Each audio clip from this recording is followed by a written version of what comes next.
कितना भी आप जेल से डराएं, मैं नहीं समझता कि श्री राहुल गांधी इस प्रकार की चीज़ों से किसी रूप से कभी भी, उनका ट्रैक रिकॉर्ड दिखाता है, कभी डरे हैं।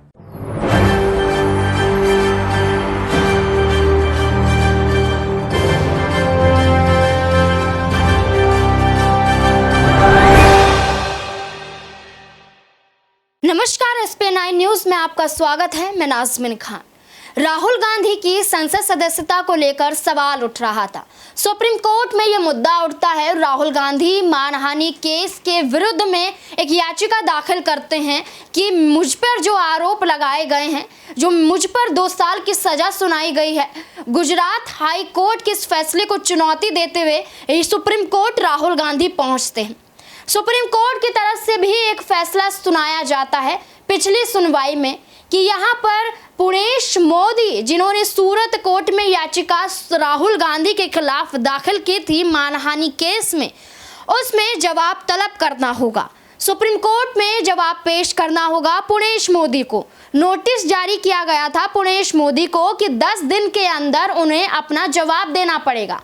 तो वो जवाब अब यहाँ पर पुणेश मोदी ने किया है। सुप्रीम कोर्ट में अपना जवाब यहाँ पर पुणेश मोदी ने लिखते हुए राहुल गांधी की याचिका को खारिज करने का दावा करते हुए नजर आ रहे हैं। उनका सीधे तौर पर यह कहना है कि सूरत कोर्ट में भी याचिका दाखिल की गई थी। जब मैंने मानहानि का केस दर्ज किया गया तो राहुल गांधी ने इसको चुनौती देते हुए याचिका दाखिल की। सुनवाई हुई, तारीख पे तारीख बढ़ी और उसके बाद इस याचिका को खारिज कर दिया गया, सिरे से नकार दिया गया। एक झटके में सूरत कोर्ट की तरफ से जजों ने फैसला सुनाया कि ये याचिका मान्य नहीं है। राहुल गांधी पर जो आरोप लगाए गए हैं वो सच साबित हैं और राहुल गांधी को 2 साल की सजा बरकरार रखी जाती है। तो राहुल गांधी यहाँ पर हार नहीं मानते। राहुल गांधी अगला कदम गुजरात हाई कोर्ट की तरफ बढ़ाते हैं। गुजरात हाई कोर्ट की बात कही जाए तो वो वहां पर सुनवाई के लिए जाते हैं, 2 साल की सजा को चुनौती देते हैं। गुजरात हाई कोर्ट में सेम वही प्रोसेसर देखा जाता है, वही सारी चीजें यहाँ पर देखी जाती हैं कि जैसे सूरत कोर्ट में दिखाई दिया गया। तारीख बढ़ाई गई, सुनवाई को अगले दिन पर टाला गया और आखिरकार राहुल गांधी की याचिका को खारिज कर दिया गया।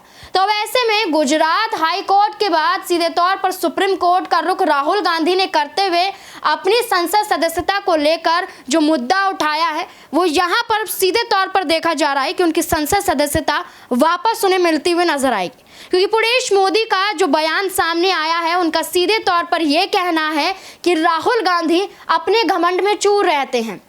राहुल गांधी ने मोदी सरनेम मामले पर अभी तक माफ़ी भी नहीं मांगी है और वो माफ़ी आगे भी नहीं मांगेंगे। और यहाँ पर सिर्फ और सिर्फ वो याचिका इसलिए ही पेश करते हुए नजर आ रहे हैं, इसलिए ही यहाँ पर केस दर्ज करवा रहे हैं ताकि जो दोष उन पर लगा है, जो यहाँ पर 2 साल की सजा सुनाई गई है, संसद सदस्यता यहाँ पर उनकी छिन गई है, उसी को लेकर वो कोर्ट में यहाँ पर पेश होते हुए नजर आ रहे हैं, वरना वो यहाँ पर इस मामले को लेकर आगे नहीं बढ़ते।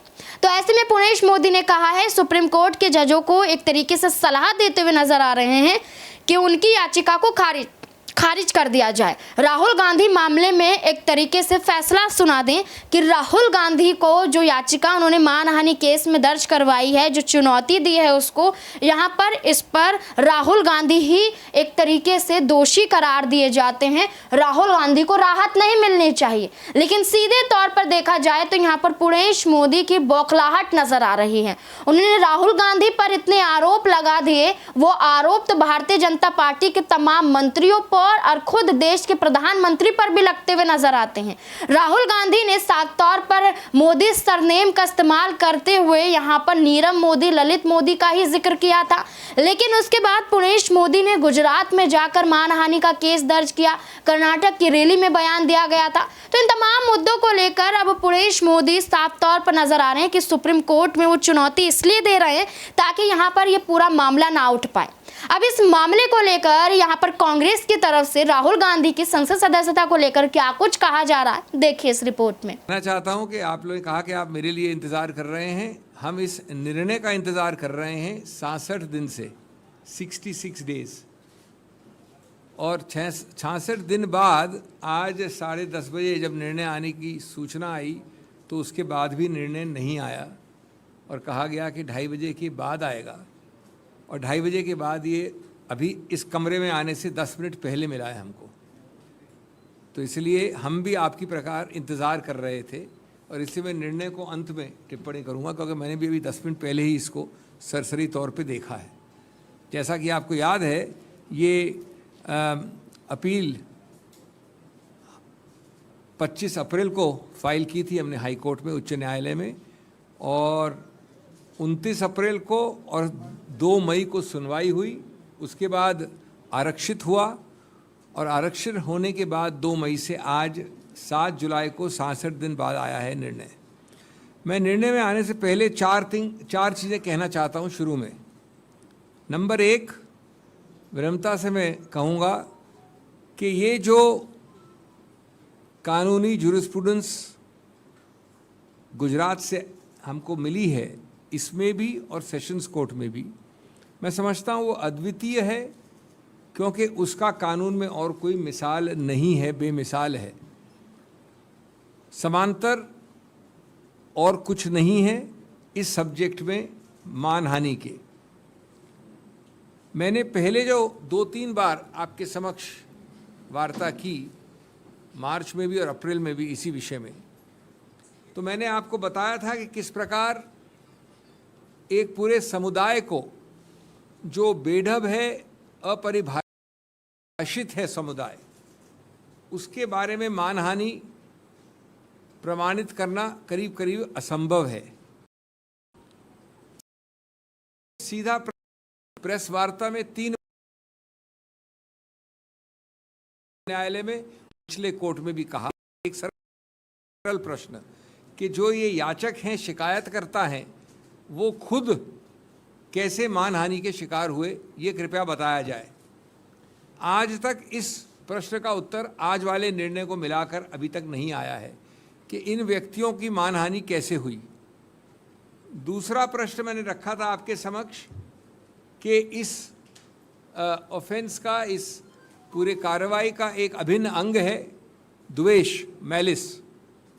न इस निर्णय ने न पहले निर्णय ने किसी रूप से आपको बताया कि कैसे और कहाँ से द्वेष आता है इसमें।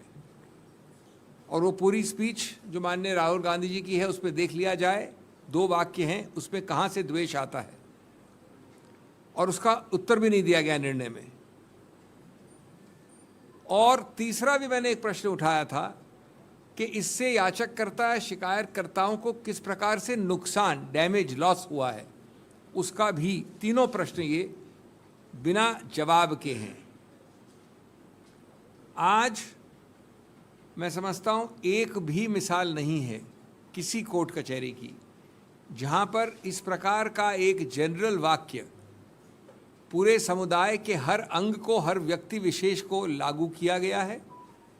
किसी भी केस में ऐसा कन्विक्शन नहीं हुआ है, और कन्विक्शन के बाद कन्विक्शन का सस्पेंशन नहीं होना भी कहीं नहीं हुआ है। अभी तक हमें इसका औचित्य इस निर्णय में भी नहीं मिला है। दूसरा एक और पहलू है कि बार बार जिक्र किया जाता है राहुल गांधी के और अन्य केसेस के बारे में। तो श्री राहुल गांधी और अन्य केसेस जो मानहानि के हैं या जो और हैं, किसी में भी दोषी नहीं ठहराए गए हैं। वो एक अभियुक्त हैं कुछ और केसेस में। एक अभियुक्त की हैसियत से उनके ऊपर ये टिप्पणी करना बिल्कुल गलत होगा, और बार बार इस निर्णय में भी इसका जिक्र होता है कि किसी अमुक केस में उनके विरुद्ध कुछ ऐसी चीज़ है, लेकिन वो किसी में भी दोषी नहीं ठहराए गए हैं। तीसरा, ये जितने और केसेस की बात होती है, उसका स्रोत, उन सबका स्रोत एक ही है। उन सबके स्रोत याचककर्ता, शिकायतकर्ता या तो बीजेपी के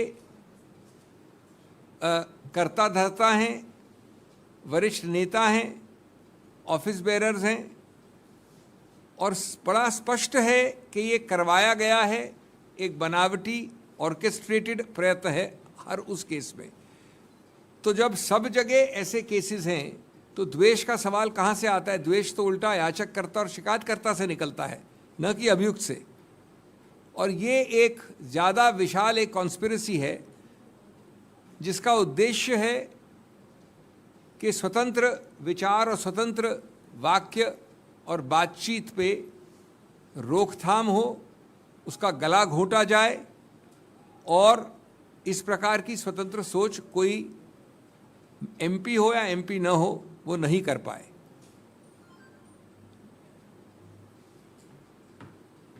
एक और विचित्र बात है, आज सुबह 10:30 बजे जब घोषणा हुई कि निर्णय आने वाला है, यद्यपि आया अभी 10 मिनट पहले, तो जिक्र किया गया वीर सावरकर के बारे में। यानी इस निर्णय का जो अभी हमने देखा है, पैरा 63 में वीर सावरकर के एक केस का जिक्र है। रोचक बात यह है कि ये वीर सावरकर का केस दायर ही हुआ है 12 अप्रैल 2023 को, और श्री राहुल गांधी का दोषी ठहराना निचले कोर्ट्स द्वारा उससे 1 महीने पहले 23 मार्च को हुआ था। इसके बारे में कोई प्लीडिंग नहीं है, जिरह लिखित रूप से नहीं हुई इसके ऊपर। जब मामला ख़त्म हो रहा था अंतिम दिवस पे 2 मई को जब मैं गया, तो अंत में दूसरी तरफ के याचक ने इसका जिक्र किया है कटिंग देके, अखबार की कटिंग। आश्चर्य है, अचंबा है, लेकिन जैसा मैंने कहा पूरी प्रकार से अप्रत्याशित नहीं है कि ये एक मेजर प्रमुख आधार बन गया है निर्णय का। एक ऐसी चीज़ जिसमें एक आरोप लगाया है, सिर्फ आरोप है, कोई दोषी नहीं है, 1 महीने बाद ओरिजिनल कंप्लेंट के। मैं ये भी कहना चाहूँगा कि इस बारे में कोई आपको गलतफहमी नहीं होनी चाहिए कि जो ये मूल मुद्दा है, सिद्धांत है इस केस में, वो हम सबको, हम एक व्यक्ति को असर दुष्प्रभाव करता है। इसके बाद साफ तौर पर जाहिर है कि राहुल गांधी की संसद सदस्यता सुप्रीम कोर्ट से ही बहाल होगी। कांग्रेस की तरफ से भी ये दावा किया जा रहा है। कांग्रेस की तरफ से जो राहुल गांधी के वकील मनु सिंघवी हैं, वो भी यही दावा करते हुए नजर आ रहे हैं कि उनके पास काफी सबूत है जिसके बिना पर जानबूझकर राहुल गांधी को फंसाया गया है। अब इस पूरे मामले को लेकर आपकी क्या राय है कि क्या वाकई यहाँ पर राहुल गांधी की संसद सदस्यता वापस उन्हें मिल पाएगी, 2 साल की सजा से वो मुक्त हो पाएंगे? क्या है आपकी राय? कमेंट बॉक्स में जरूर बताएं। धन्यवाद।